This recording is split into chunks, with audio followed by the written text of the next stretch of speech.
Bismillahirrahmanirrahim. Assalamu alaikum, dear students. The topic of today's discussion is another important article of faith called divine books. It is also called revealed books. Uh, Guys, Allah revealed His books to some specific prophets. अगर हम history देखते हैं तो 4 divine books का हमें नाम मिलता है. And the basic message in all the book is basically related to acknowledgement of divine unity. Her divine book में कुछ बातें फंडामेंटल्स जो थे वो कॉमन है और हर बुक ने एक बात को प्रमोट किया which was unity of Allah, which was तौहीद. ठीक है. Being a Musliman, it is very important to have a strong faith in all the divine books. अगर हम ये कहें कि हम कुरान के अलावा किसी और डिवाइन बुक को नहीं मानते then we will be out of the circle of Islam. आइए इस पर डिटेल बात करते हैं. जो बुक्स हैं बेसिकली इनकी 2 टाइप्स होती हैं. एक को हम कुतुब कहते हैं, लार्ज बुक. एक को हम सुहुफ कहते हैं, स्मॉल बुक्स, स्क्रोल्स. ठीक है. कुतुब जो हैं कुरान ने उनके बारे में भी मेंशन किया है और स्क्रोल्स के बारे में भी मेंशन किया है. जैसे कि कुरान ने हज़रत मूसा और इब्राहीम के स्क्रोल्स के बारे में मेंशन किया.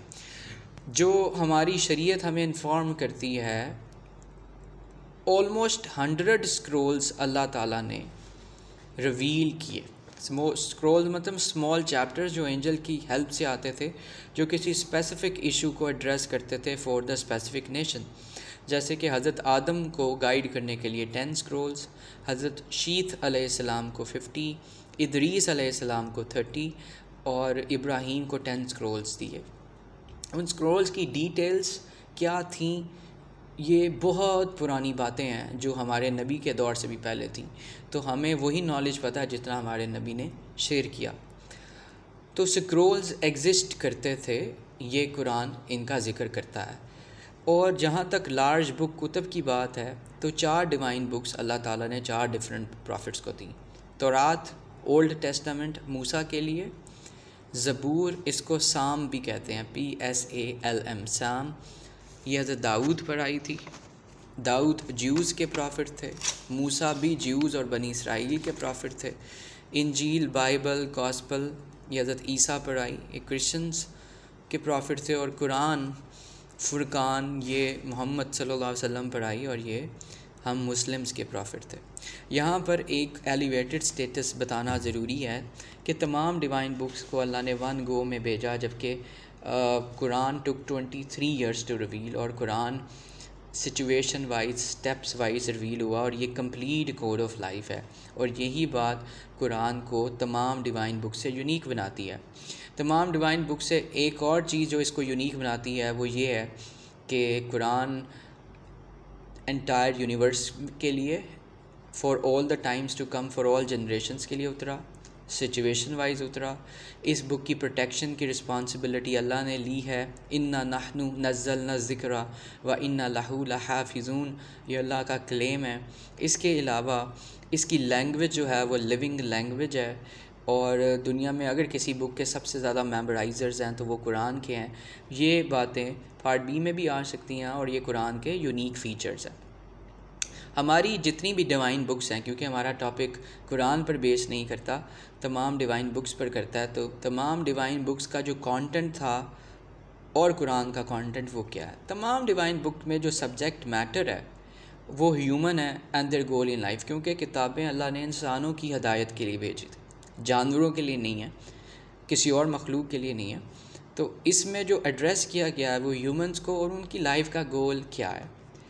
फिर तमाम डिवाइन बुक्स में तौहीद, रिसालत, आखिरत एंड आखिरत के साथ साथ अगर हम एक बात ऐड कर ले, एक्ट ऑफ वर्शिप, यानी हर बुक में वननेस की बात, रेलेवेंट प्रॉफिट की बात, डे ऑफ जजमेंट की बात, एंड प्लस हर बुक में एक्ट ऑफ वर्शिप. जैसे कि कुरान कहता है वा अकीमुस्सला व आतुज़्ज़का, पिछली नेशंस पर भी नमाज, रोज़े फ़र्ज से जो अपने तरीके से पढ़ते थे, हम हमारे डिवाइन प्रॉफिट के ऑर्डर के मुताबिक पढ़ते हैं.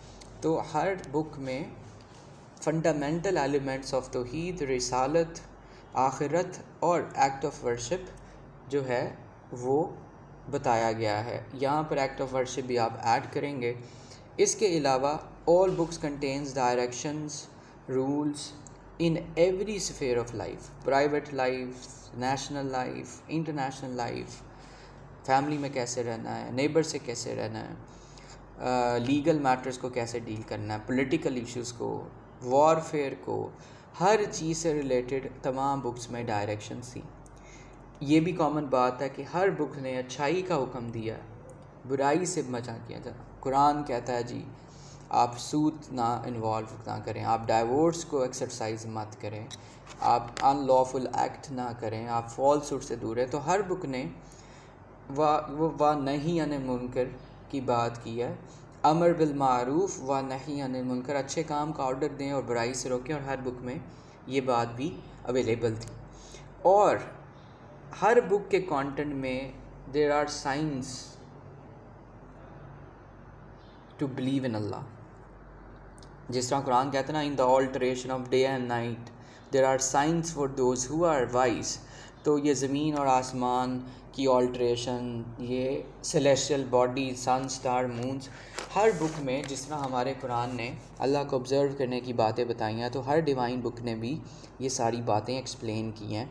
और साइंस थे जो प्रूव करते थे कि वाकई there is one divine power which is Allah. इन बुक्स को अल्लाह ताला ने भेजा, तमाम बुक्स को सेंड किया गया। इनके बेसिक इनका पर्पस क्या था? पहला पर्पस जो कॉमन है विच वॉज लोगों को रिकग्नाइज़ कराना कि अल्लाह एक है, वो किसी किस्म का शिरक ना करें।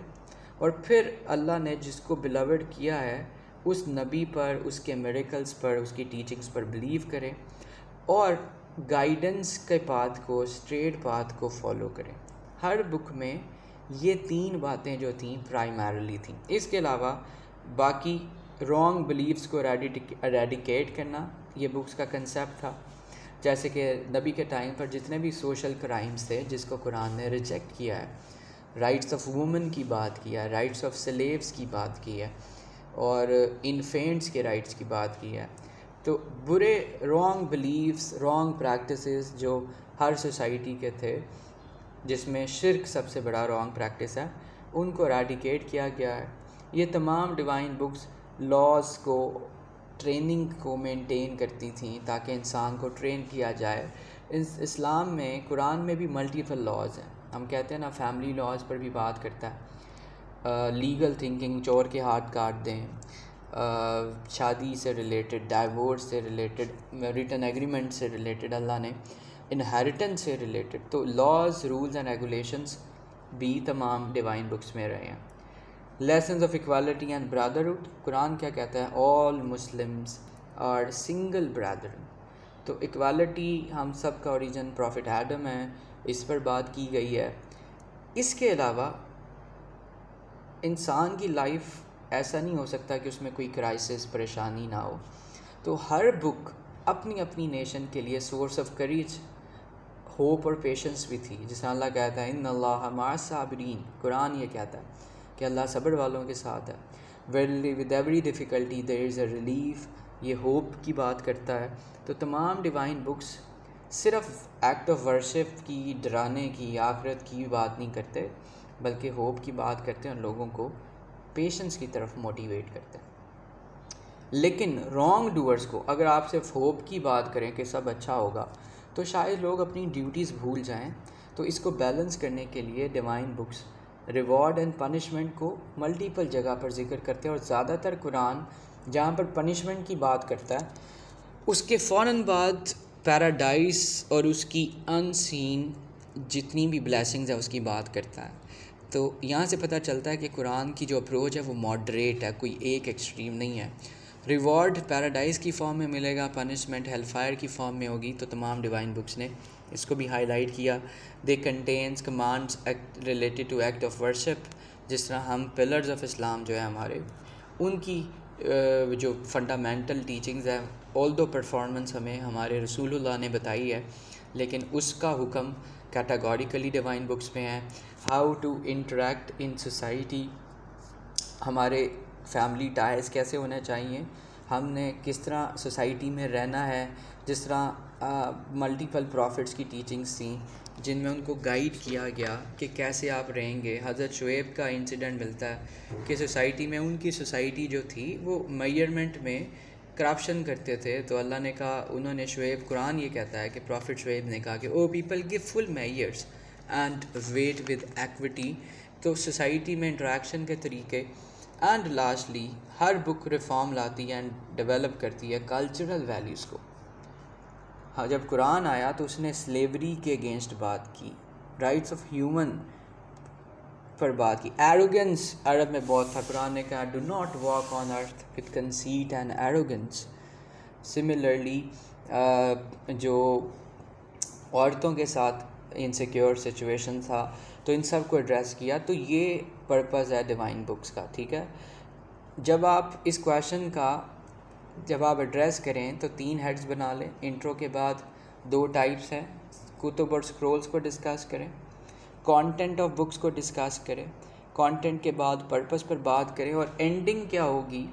एंडिंग के लिए आई वुड रिकमेंड कि इन सब बुक में कुरान की जो यूनिकनेस है आप उस पर एंडिंग पैराग्राफ दें कि ठीक है, तमाम बुक्स अल्लाह को बिलोंग करती हैं, उनका ओरिजिन जो है वो अल्लाह है, लेकिन सबसे ज़्यादा सुपीरियॉरिटी जो है वो कुरान को अल्लाह तबारक व तआला ने दी है। और वो क्यों है कि वो 23 साल में आया, और जो अभी हमने पहले बातें कही थी। तो this is all about divine books, right. Moving on to the next article of faith which is called prophets, prophecy, या इसको हम प्रॉफिटहुड भी कहते हैं। सबसे पहले जिस तरह एंजल्स के हमने कैटेगरीज़ बनाई थी ना, कि एंजल्स की करैक्टरिस्टिक्स, उनके एट्रीब्यूट्स और ड्यूटीज़, और फिर प्रोमिनेंट प्रॉफिट्स कौन से थे, उन पर हम बात कर सकते हैं। इसी तरह एंजल्स की जो बाइफर्केशन हमने पढ़ी थी उसी को हम कुछ हद तक रेप्लिकेट करेंगे कि प्रॉफिट्स कौन होते। अल्लाह ताला ने almost 1,24,000 profits, messengers all together भेजे हैं, जिन पर बिलीव करना is one of the article of faith. ये जो प्रॉफिट होता है, ये कौन होता है? ये चैनल ऑफ कम्युनिकेशन होता है between Allah and Mankind. Allah direct address नहीं करता बल्कि इनके ज़रिए करता है। क़यामत के लिए, क़यामत के दिन कोई ये नेशन नहीं कह सकती या अल्लाह हमें गाइडेंस नहीं मिली। हर कौम पर सम हाउ समवेयर अल्लाह ताला ने कोई ना कोई गाइडेंस, कोई ना कोई रेवलेशन, कोई ना कोई नबी भेजा है ताकि उसको गाइडेंस मिले, उसको राइट पाथ मिल जाए, और वो क़यामत के दिन ये ना कहे कि या अल्लाह क्योंकि मेरे पास कोई गाइडेंस नहीं थी तो आप मुझे हेल फायर में मार डालें। तो हर नेशन पर अल्लाह ने नबी भेजा। ये बेसिकली अल्लाह के मैसेंजर्स होते हैं। ये इनोसेंट लोग होते हैं, ये गुनाह नहीं कर सकते, ये आउटस्टैंडिंग क्वालिटीज़ रखते हैं, कभी झूठ नहीं बोलते। इनकी तादाद जो है वो तकरीबन 1,24,000 है, लेकिन इन सब में से कुछ का ज़िक्र, बहुत से कम लोगों का ज़िक्र कुरान ने किया। इनके अथॉरिटी को इस्टेब्लिश करने के लिए बहुत से नबियों को अल्लाह ने मिरेकल्स भी अता किए। हमारे नबी का मिरेकल कम खाना, ज़्यादा लोग खा लेते थे। आप जब स्पिट करते थे कुएं के पानी में वो मीठा हो जाता था। और सबसे बड़ा मिरेकल कि आपको अल्लाह ताला ने more than speed of light मिराज का इंसिडेंट कराया। तो हर नबी को कुछ ना कुछ मिरेकल्स मिले थे। ईसा अल्लाह के हुक्म से बाय अल्लाह's लीफ डेड को ज़िंदा करते थे। हज़रत मूसा के पास वो असा स्टिक थी जिससे वो हील और मिरेकल्स शो करते थे। तो हर नबी को कुछ ना कुछ मिरेकल्स मिले। और ये चेन प्रॉबली जो बेसिकली स्टार्ट हुई वो प्रॉफिट एडम से हुई थी, और ये ख़त्म होती है, एंड होती है रसूलुल्लाह पे। एक्सक्यूज़ मी, ऑल्दो ये एंड तो रसूलुल्लाह पर होती है, लेकिन इट डज़ंट मीन दैट कि रसूल का, क्योंकि ये एंड में आया है, इनका स्टेटस कम है।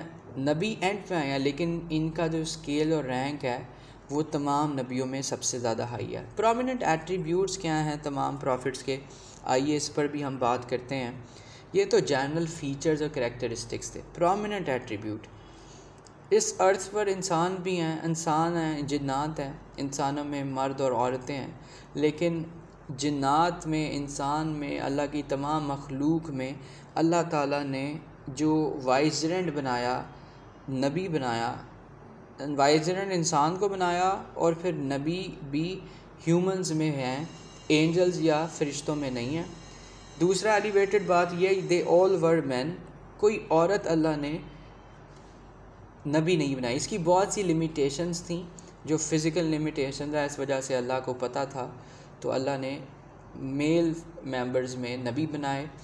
ये बेसिकली अल्लाह का गिफ्ट है क्योंकि हमें राइट पाथ की तरफ बुलाते हैं, इनकी वजह से रहमत होती है। दे ऑल वर इनोसेंट, ये गुनाह नहीं करते, ये बाय बर्थ नबी होते हैं। आप सल्लम ने अपने बारे में फ़रमाया कि हर इंसान जब पैदा होता है तो एक शैतान, एक जिन और एक फ़रिश्ता पैदा होता है। तो जो मेरा जिन था उसको मैंने मुसलमान कर लिया, जो नेगेटिविटी की तरफ किसी भी इंसान को ड्राइव करता है। तो इसलिए नबियों के लिए अल्लाह स्पेशल अरेंजमेंट करता है। इनका प्राइमरी ऑब्जेक्टिव ये होता है कि वो रेवलेशंस को कन्वे करते हैं और ये बेस्ट ह्यूमन होते हैं अपनी सोसाइटी के। हमारे नबी पूरे अरब में सादिक और अमीन मशहूर थे, ठीक है। एक प्रोमिनेंट फ़ीचर ये भी है इनका, यहाँ पर आप ऐड कर सकते हैं, दे ऑल बोर हार्डशिप, इन सब को हार्डशिप से गुज़रना पड़ता है, टॉर्चर और परसिक्यूशन फेस करनी पड़ती है। ये सब जो है वो सिमिलर मैसेज लेकर आए तौहीद का, किसी का मैसेज जो था वो कोई और नहीं था। ये इनके प्रोमिनेंट फ़ीचर्स हैं। ये तो बात होगी इनके प्रोमिनेंट फ़ीचर्स की। अल्लाह ताला नबियों को भेजता है, इनसे क्या काम लेता है, इनके मेजर ड्यूटीज़ क्या होती हैं। जो सबसे पहली ड्यूटी है वो रेलेवेंट कौम के बिलीव को करेक्ट करना, ठीक है। वो बिलीव को करेक्ट करने का मतलब ये है कि अगर वो वननेस पर कन्विंस्ड नहीं है और अल्लाह की ब्लेसिंग्स को ले रहे हैं लेकिन अल्लाह को वर्शिप नहीं कर रहे, तो उसको ठीक किया जाए। तो हर नबी की प्राइमरी ड्यूटी थी कि वो शिर्क को रिजेक्ट करे, अल्लाह की तौहीद को, ग्लोरी को एक्सप्लेन करे। ये प्राइम ऑब्जेक्टिव था तमाम नबियों का। दूसरी ड्यूटी सोशल और कल्चरल वैल्यूज़ को, सोसाइटी को एक वेलफेयर स्टेट बनाना। हमारे नबी ने तमाम सोशल क्राइम्स को ख़त्म किया। सिमिलरली प्रॉफिट शुएब के बारे में कुरान कहता है कि प्रॉफिट शुएब के दौर में जब नाप तौल में कमी होती थी तो आप कहते थे, O people give full measures and weigh with equity. तो हर नबी सोशल क्राइम्स को रिजेक्ट करता रहा, ये उनका ऑब्जेक्टिव था। थर्ड, हर नबी ने इन्फॉर्म और एजुकेट किया लोगों को दोज़ख और जन्नत से। उन्होंने डराया भी और मोटिवेट भी किया कि कहीं रूल ऑफ लॉ ख़त्म ना कर दें, और मोटिवेशन के लिए पैराडाइज़ की बात की। इसके अलावा हर नबी ने डायरेक्ट किया अटेंशन टुवर्ड्स डिवाइन गाइडेंस, कि असल गाइडेंस वही है जो अल्लाह ताला ने दी है। कुछ वार्निंग्स दिए, कुछ ग्लैड टाइडिंग्स दिए। इन शॉर्ट अगर हम बात करें तो तमाम नबियों की मेजर ड्यूटी लोगों को उस पाथ की तरफ लाना था जो पीस का पाथ है, जो अल्लाह सुब्हानहू व तआला ने दिया है। अब इन तमाम नबियों की ये जो ड्यूटी थी वो ऑलमोस्ट सिमिलर थी, सिचुएशन टू सिचुएशन अपनी कौम को हैंडल करते थे। बट हमारे नबी इन तमाम नबियों में सुपीरियर हैं। जिस तरह कुरान डिवाइन बुक्स में एंडिंग पैराग्राफ हमने कुरान पर देना है उसकी सुपीरियॉरिटी पर, तो यहाँ पर एंडिंग पैराग्राफ हम देंगे कि सब नबी हक थे, उनकी टीचिंग्स प्योर थी, वो गाइडेंस का पाथ देते थे, लेकिन इन सब में सुपीरियॉरिटी हमारे नबी and he is seals of profit.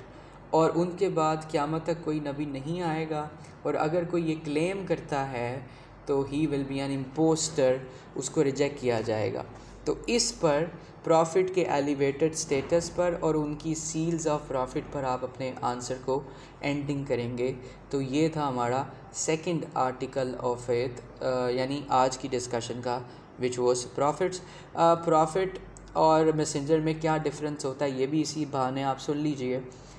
जो प्रॉफिट होता है, जो मैसेंजर होता है, बेसिकली वो न्यू लॉज और शरीयत के साथ आता है, यानी उसको अल्लाह ताला नई SOPs देता है। जो प्रॉफिट होता है वो अपने से प्रीवियस मैसेंजर की जो टीचिंग होता है उसको कंटिन्यू कराता है। जैसे हज़रत इब्राहीम हज़रत मूसा अल्लाह के मैसेंजर थे, तो उनके भाई हारून उन्हीं की टीचिंग्स को कंटिन्यू करते थे और वो नबी थे। तो ये डिफरेंस भी आपने अपने माइंड में रखना है। इंशाल्लाह नेक्स्ट वीडियो में हम अगले आर्टिकल पर बात करते हैं। Thank you.